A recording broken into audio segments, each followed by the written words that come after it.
Welcome to Conspiracist. Hi there. Today, we're doing a deep dive into a hypothesis that, well, it definitely sparks a lot of debate. It really does. We're looking at the idea that governments might have intentionally covered up evidence of microchip implant schemes. Yeah, this is a topic where people often come in with pretty strong feelings already. Exactly. So our goal here is to keep things strictly professional, really objective. We want to evaluate the evidence, look at the reasoning behind the claims based on the sources we've gathered.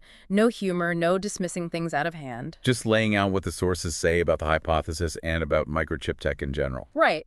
We've got a mix of materials looking at it from different angles.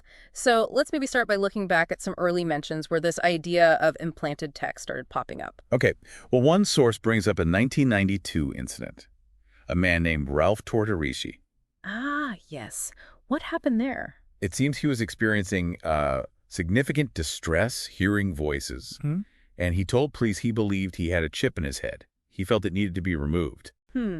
A delusion, it sounds like? Yes, and what's interesting is that a doctor later connected that specific belief, that delusion about an implant, to his later actions at SUNY. So it suggests this idea of being implanted with technology was a recurring theme for him, tied into his mental health struggles. Precisely. It shows the concept wasn't born purely out of modern tech fears. It existed in individual experiences before that. It really drives home that these anxieties aren't brand new, even predating, smartphones and widespread internet.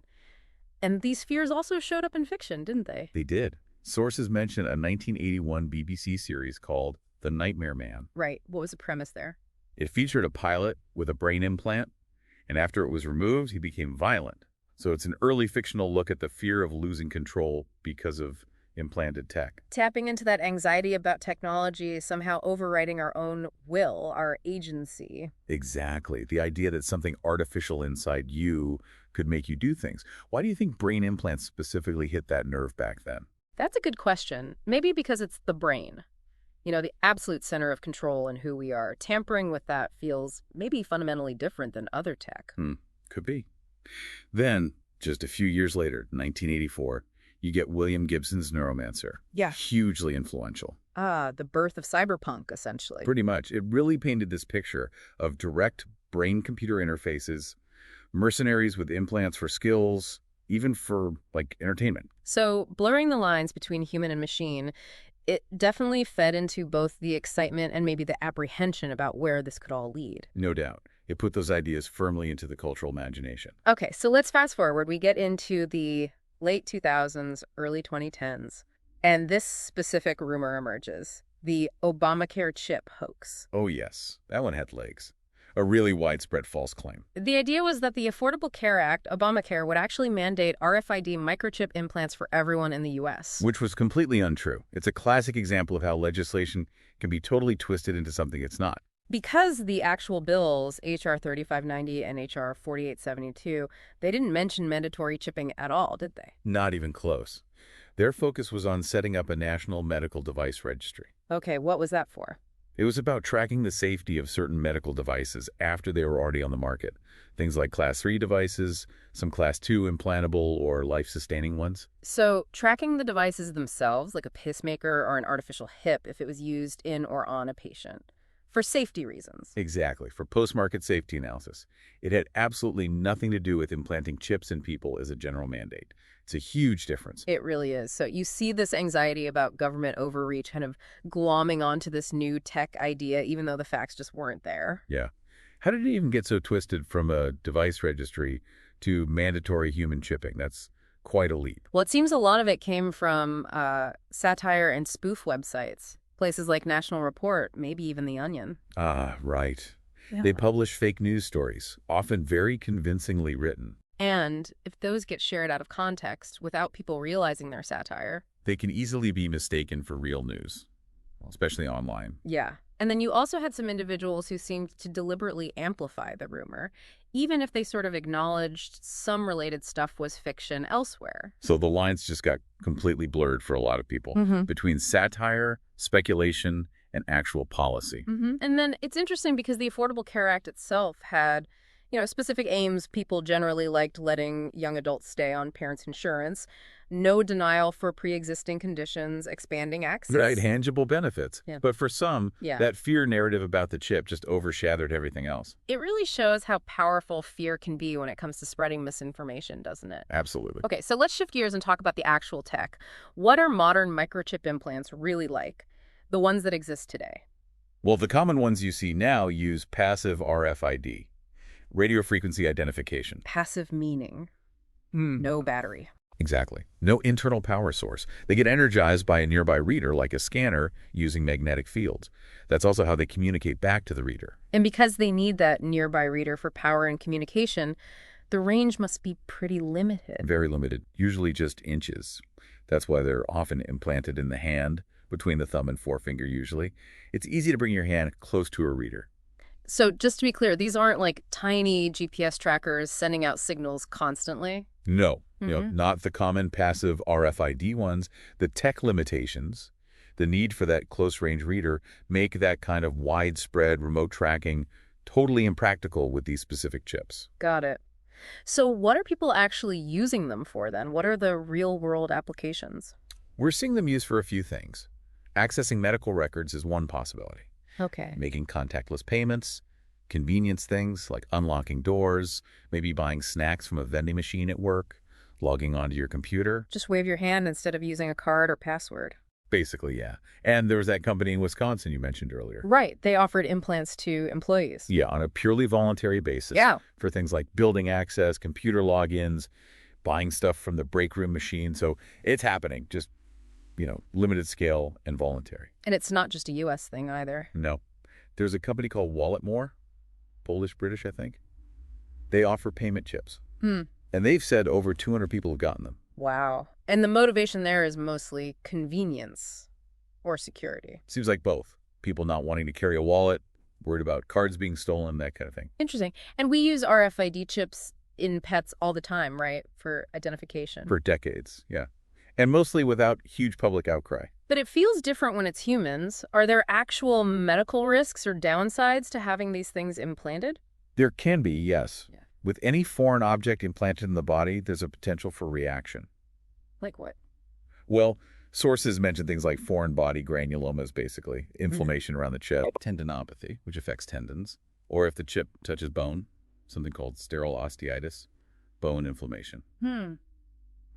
And what about more serious things? I know there were some worries based on animal studies. Yeah, there have been rare reports in animals of microchip-associated fibrosarcomas, a type of cancer. But the direct cause and effect link is still being studied, and it seems quite rare. Still, something to be aware of. What about interacting with medical scans, like an MRI? Is that safe? That's a good question. So if you had one in your hand, it might potentially mess up an MRI image of your hand or wrist. It could potentially introduce artifacts, yeah, which might interfere with diagnosing something else. So it's definitely a practical consideration. Okay, so beyond the physical aspects, let's talk about the bigger societal concerns. Privacy is a huge one, right? Absolutely. Even with today's tech, people worry about what data is on the chip, who can read it, how secure it is. And if the tech gets more advanced, able to collect more data, then those worries about data security, potential tracking, they just get amplified. Even with the short range, couldn't aggregating data from multiple readers still build up a picture? That's a really important point. Yeah. Even if you can't track someone in real time across a city, if readers at doorways, shops, workplaces all log your chip ID, over time, that could create a pretty detailed pattern of your movements and habits, which definitely raises privacy flags. And the legal side of things seems like it's still catching up. It is. The Supreme Court has dealt with privacy expectations for things like GPS on cars or cell phone location data. Right. But they haven't specifically ruled on RFID technology in this kind of context. Defining a reasonable expectation of privacy is already tricky, and it gets even more complicated when you talk about implants, especially maybe in a workplace setting. But some states have acted, haven't they, specifically on the idea of forced microchipping? Yes. Quite a few states have proposed or passed laws against requiring someone to be microchipped. Like California, they had an early one, I think. They did, back in 2008. It's pretty comprehensive. It bans anyone, employers included, from requiring, coercing, or forcing someone to get an identification device, like an RFID chip, implanted. Okay. And other states followed. Yeah, Missouri, North Dakota, Oklahoma have similar laws. There was a bill in Florida, too, though it didn't pass. It shows there's definitely legislative concern about preventing mandatory implantation. It's interesting that these laws came about proactively, sort of anticipating a potential issue rather than reacting to widespread forced chipping. Suggests a level of societal unease, doesn't it? Even before the tech is widely adopted. And beyond the law, there are ethical questions, too. Big ones. If you look at it through, say, a rule utilitarian lens, thinking about the overall good or bad consequences of a rule, Okay.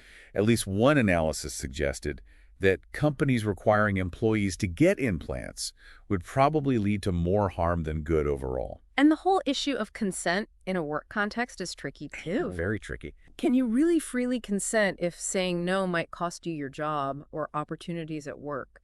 Is that genuine consent? Yeah, that's a tough one. So some argue maybe there should just be a flat-out ban on using these for employees, consent or no consent, just to protect privacy and autonomy. It gets down to really fundamental questions about where we draw the line between convenience, employer demands, and personal rights. Exactly. Bodily autonomy, privacy, big stuff. Okay, let's turn back to the misinformation aspect. Yeah. We talked about the Obamacare hoax, but that wasn't the end of it, obviously. Not at all. Misinformation spreads fast online. There's that example involving Bill Gates. Oh, right. What was that again? He made a comment on Reddit.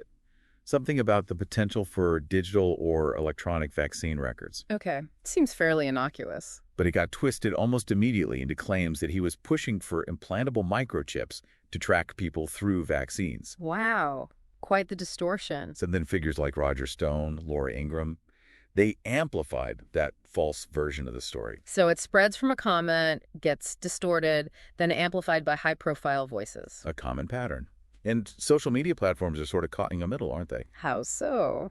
Well, they're where this stuff spreads, but they also try to moderate it. Facebook, YouTube, they've said they remove content that violates their policies, like false claims about microchips in COVID vaccines. But it's hard to contain, right? If it's taken down on one platform, it can still pop up on others. Exactly. The information ecosystem is so interconnected, platform-specific moderation has its limits. And we also see these online communities forming, like on Reddit, dedicated to conspiracy theories. Yeah, these sort of conspiracy communities form. And research suggests people join them for various reasons. Like what? Finding people who think alike, informational pressure within the group, maybe group polarization where beliefs get stronger. Like an echo chamber effect? Kind of. Yes. Emotional factors, maybe seeking out sources that just confirm what you already suspect. The complex social dynamics at play. And sometimes religious interpretations get woven into this too, right? The mark of the beast idea. Yes. You definitely see that discussion online. People connecting potential microchip implants to prophecies in the Book of Revelation, especially the part about needing the mark to buy or sell. But that's a specific interpretation within some religious groups, not a universal view. Absolutely. It's important to stress that interpretations vary widely, even within Christianity. But for those who hold that view, it adds another layer of deep concern and anxiety about this technology. It really highlights how people process these tech developments through very different filters and belief systems. Okay, so let's bring in some counter-arguments, or maybe just the straightforward scientific and medical facts that sometimes get lost. Good idea. For instance, the FDA, they've been pretty clear. What have they said? They've confirmed that there's only one FDA-approved electronic pill that's Abilify My Sight, which has a sensor to track if you've taken the medication. Okay. And they've explicitly stated that COVID-19 vaccines do not contain microchips or the materials needed for them. That directly counters a lot of the misinformation. Right. And while there is cutting-edge research happening with brain interfaces and implants, it's very different from the conspiracy theories. We're talking about things like tiny brain sensors for monitoring after surgery, sensors that actually dissolve over time. Wow. Or the Stentrode device that's implanted through a blood vessel near the brain to let people control computers with their thoughts. Highly specialized medical tech. So advanced neurotechnology for specific medical needs, not some secret mass chipping program. Exactly. Or even that DARPA-funded research on insect cyborgs. Insect cyborgs. Yeah, putting tiny electrodes on insects to potentially control them remotely.